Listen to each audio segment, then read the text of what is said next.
Hello guys, welcome to our channel. তো আজকের এই ভিডিওতে আমরা কথা বলবো ইন্ডিয়ান ফুটবল রিলেটেড বেশ কিছু গুরুত্বপূর্ণ আপডেট নিয়ে। কিছু ইন্টারেস্টিং ট্রান্সফার আপডেট রয়েছে, আইএসএল নিয়ে আপডেট রয়েছে, আমাদের ভারতীয় দলকে নিয়ে কথা বলবো। তো ভিডিওটা খুবই ইন্টারেস্টিং হবে, শেষ পর্যন্ত দেখতে থাকো। তো চলো বেশি দেরি না করে আজকের ভিডিও শুরু করা যাক। ফার্স্ট অফ অল আমরা কথা বলে নেব ইস্ট বেঙ্গলের একটি প্রাক্তন প্লেয়ার, তার ট্রান্সফার আপডেট নিয়ে। তো সেই প্লেয়ারটির নাম হচ্ছে হিজাজি মাহের। আর হিজাজি মাহেরকে নিয়ে নতুন করে বলার কিছু নেই, জর্ডনের একজন সেন্টার ব্যাক, ইস্ট বেঙ্গলে বেশ দারুণ পারফরমেন্স করেছিল। তবে এই মরশুমে ইস্ট বেঙ্গল তাকে অফিসিয়ালি থ্যাংক ইউ জানিয়েছে।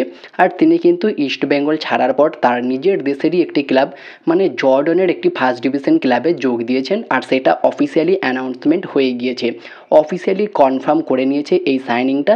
তো হিজাজি মাহেরকে আমরা আর আইএসএলে কোনো প্রকার দেখতে পাচ্ছি না, তিনি কিন্তু তার নিজের দেশেই খেলবে। এরপরে যদি আমরা আইএসএল নিয়ে কথা বলি, তো আইএসএল নিয়ে একটা নতুন আপডেট বেরিয়ে আসলো। তো আইএসএল নিয়ে একটা টেন্ডার হবে, তো সেই টেন্ডার নিয়েই কিন্তু একটা আপডেট এসেছে। কমার্শিয়াল টেন্ডারের ক্ষেত্রে নিজেদের দাবি দেওয়া নিয়ে কিন্তু ফেডারেশনকে একযোগে চিঠি দিল আইএসএলের 10টি ক্লাব। তো আইএসএলের 10টি ক্লাব কিন্তু তাদের দাবি দেওয়া নিয়ে কিন্তু একটা ফেডারেশনের কাছে চিঠি দিয়েছে। তো দেখা যাক সেই চিঠি মঞ্জুর করে কি ফেডারেশন, সেটাই দেখার বাকি রয়েছে। আর আজকে সকালেই কিন্তু মোহনবাগান এফসি গোয়ার এগেনস্টে প্রস্তুতি ম্যাচ খেলবে। গতকালকেই মানলো মার্কেজ এবং পুরো এফসি গোয়া টিম কিন্তু কলকাতায় চলে এসেছে। আর এফসি গোয়া তাদের পুরো শক্তিশালী দলকেই নামাচ্ছে মোহনবাগানের এই প্রস্তুতি ম্যাচে, এবং মোহনবাগানও বেশ একটা ভালো রকম পরীক্ষা করতে পারবে এই ম্যাচে। তো আজকে 10টা থেকেই কিন্তু ম্যাচ রয়েছে, তবে এই ম্যাচের কোনো লাইভ তোমরা দেখতে পারবে না, যেটা তোমাদেরকে গত ভিডিওতেই জানিয়েছিলাম। তো কোনো প্রকার গোলের ভিডিও বা এই ম্যাচ সম্বন্ধে কোনো হাইলাইটস জানতে পারলে অবশ্যই তোমাদের সঙ্গে শেয়ার করব। এরপরে যদি আমরা কথা বলি আমাদের ভারতীয় দলকে নিয়ে, তো খালিদ জামিল যে কতটা সেরা এবং কেন তিনি বর্ষসেরা কোচ হয়েছিলেন সেটারই প্রমাণ করলেন। এআইএফএফের তরফ থেকে তিনি কিন্তু 2025 সালে একটা দুর্দান্ত অ্যাওয়ার্ড পেয়েছিলেন, men's coach of the year. কেন তিনি এই পুরস্কারটা বা এই অ্যাওয়ার্ডটা পেয়েছেন সেটা কিন্তু ধীরে ধীরে প্রমাণ করছে ন্যাশনাল টিমে গিয়েই। দুর্দান্তভাবে কিন্তু মরশুমটা শুরু করলো, এবং ভারতীয় দলে যাওয়ার পরেই কিন্তু ইতিহাস গড়ছে এই খালিদ জামিলের আন্ডারে ভারতীয় দল। দুর্দান্তভাবে ওমানকে হারিয়েছে গতকালকের ম্যাচেই। আনবিলিভেবল পারফরমেন্স কিন্তু করতে দেখা যাচ্ছে বর্তমান সময়ে ভারতীয় দলকে।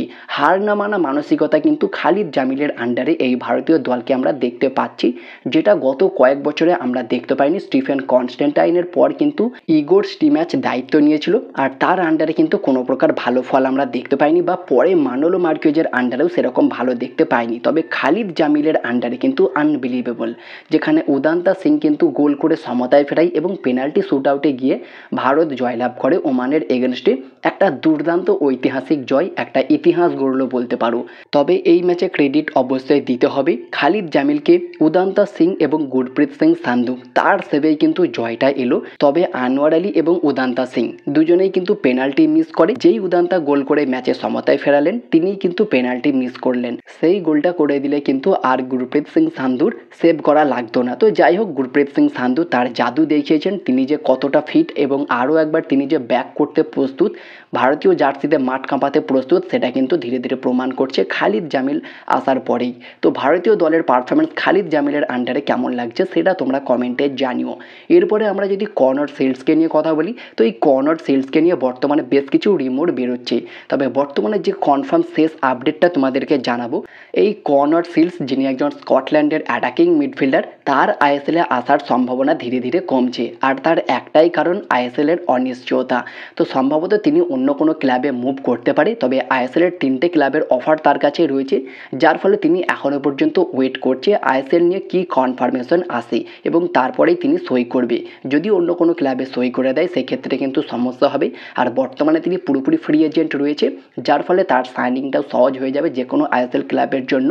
হয়তো এই কারণেই কর্নার সেলস অন্য কোনো ক্লাবে যোগ দেয়নি। বাকি যে সমস্ত বিদেশি আইএসএল ছেড়েছে, Edgar Mendez, Wilmar Jordan Gil, Hijazi Maher, তারা কিন্তু অন্য অন্য ক্লাবে যোগ দিয়ে দিয়েছে। তো এই একমাত্র প্লেয়ার কর্নার সেলস, তিনি কিন্তু এখনও অন্য কোনো ক্লাবে যোগ দেয়নি। তো হয়তো তিনি আইএসএলে আসতে পারে, তবে মোহনবাগানে আসার পসিবিলিটি অনেক কমে গিয়েছে। ট্রান্সফার মার্কেটের মতো সোর্স থেকে দেখানো হচ্ছে 9% পসিবিলিটি রয়েছে, যেখানে সেটা 75% ছিল। তো বর্তমানে অনেকটাই কমে এসেছে। তো কনর সিলস মোহনবাগানে আসছে না, এটা প্রায় 95% চূড়ান্ত তোমরা ধরে রাখতে পারো। এরপরে যদি আমরা কথা বলি, মোহনবাগান এটিকে দুটো টিমের হয়ে দুর্দান্ত খেলে গিয়েছে। আইএসএলে অন্যান্য ক্লাবেও কাঁপিয়ে গিয়েছে। বেঙ্গালুরু এফসি, ওড়িশা এফসিতে দুর্দান্ত খেলেছে। তো সেই রয় কৃষ্ণাকে নিয়ে আমরা কথা বলবো। রয় কৃষ্ণাকে নিয়ে তোমরা জানো দুর্দান্তভাবে মোহনবাগান এটিকের হয়ে খেলে গিয়েছে। আর রয় কৃষ্ণাকে নিয়ে যদি আমরা কথা বলি, তিনি একজন 38 বছর বয়সী ফিজির সেন্টার ফরওয়ার্ডের পাশাপাশি লেফট উইঙ্গার এবং রাইট উইঙ্গার পজিশনে খেলতে পারে। বর্তমান মার্কেট ভ্যালু 1 কোটি টাকা। ওড়িশা এফসি তাকে ছেড়ে দিয়েছে। বর্তমানে তিনি উইদাউট ক্লাবে ছিলেন। গত মরশুমে তিনি চোট পেয়েছিলেন এবং চোট থেকে ফিরে এসেছেন তিনি। আর যেমনটা খবর ছিল যে তিনি কিন্তু আবারও ভারতে ফিরে আসতে পারে। আইএসএলের কিছু ক্লাব ইন্টারেস্টেড রয়েছিল, তবে ফাইনালি তিনি কেরালার সুপার লিগের ক্লাব মালপ্পুরম এফসিতে যোগ দিয়েছেন এবং এটা অফিসিয়ালি কনফার্ম। মালপ্পুরম এফসি কিন্তু অফিসিয়ালি অ্যানাউন্সমেন্ট করে দিয়েছে। তো রয় কৃষ্ণা কিন্তু আরও একবার ব্যাক করলো, আরও একবার ভারতে ফিরলো। তো তার জাদু আমরা আবারও দেখতে পারবো কেরালা সুপার লিগে।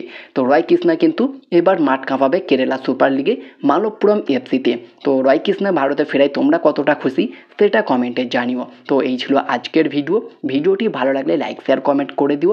আর আমাদের চ্যানেলে প্রথমবার এসে থাকলে সাবস্ক্রাইব করতে একদমই ভুলো না। তো দেখা হচ্ছে নেক্সট ভিডিওতে। Bye bye.